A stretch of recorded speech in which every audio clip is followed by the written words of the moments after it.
Hey everyone, Paul Gregor with KWS Cereals, Hybrid Rye Product Manager. We're going to talk fertilizer. Key fact of rye. Rye is not your traditional rye. This rye, you should look at 100 bushel yield goals. And you're saying, what? 100 bushel? Yes, hybrid rye. We've had hybrid rye in some locations up to 180 bushels. So we would like you to consider 100 bushel rye. So what does 100 bushel rye need for fertilizer? We would like you to look at a soil test, so hope you're soil testing. We hope you look at your manure and previous crop credits.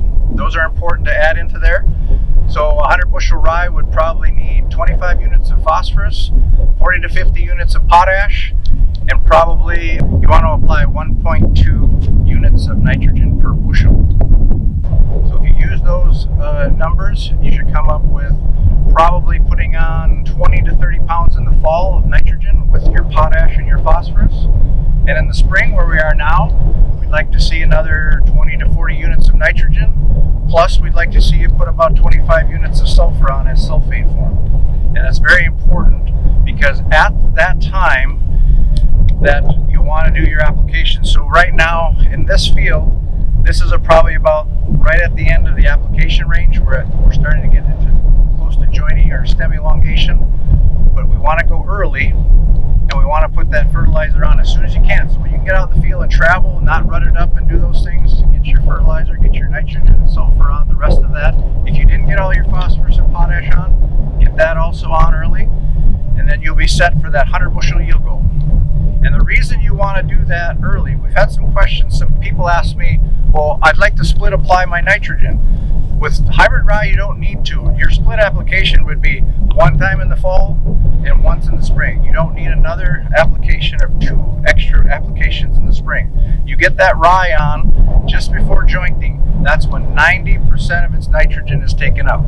That's when you want to get it on. You want to get it on before that because that nitrogen is so critical for the development of that crop because it's taking up 90% of its nitrogen in that stage. So make sure you get that on. Another consideration for fertility is to look at your pH because there's two nutrients that are very critical for rye that are very pH dependent. So if you look at the nutrient availability chart, what it's showing you is that once you get up to those pHs of about 8.0, 7.8 to 8.0, phosphorus and manganese become less available to the plant.